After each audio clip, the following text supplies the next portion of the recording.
প্রতিদিন রান্নাঘর চ্যানেলে সবাইকে স্বাগতম। আজকে আমি আবারও চলে এলাম নতুন আরেকটি রেসিপি নিয়ে।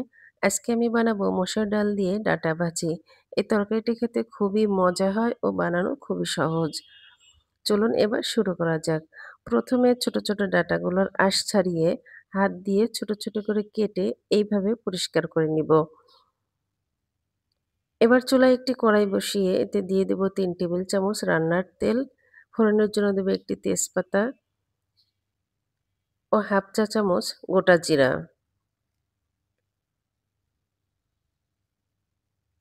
এরপর এতে দিয়ে দিব ১ টেবিল চামচ রসুন কুচি, ফালি করা ৪টি কাঁচামরিচ ও ৩টি মাঝারি সাইজের পেঁয়াজ কুচি দিয়ে একটু ব্রাউন কালার করে ভেজে নিব।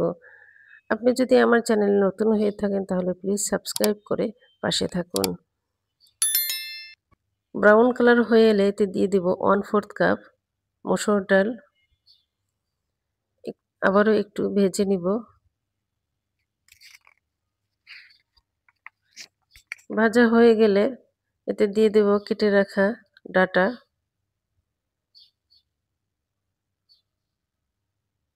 এবার একটু উল্টে পাল্টে মিশিয়ে নিব।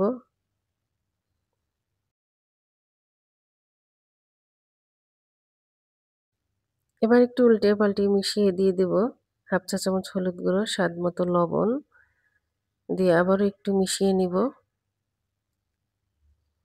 এবার এতে দিয়ে দেব ডালটা সেদ্ধ হওয়ার জন্য একটু পানি দিয়ে একটু ঢেকে রান্না করে নিব। ঢাকনা খুলে আবারও একটু নেড়ে চেড়ে এভাবে রান্না করে নেব ৭ থেকে ৮ মিনিট।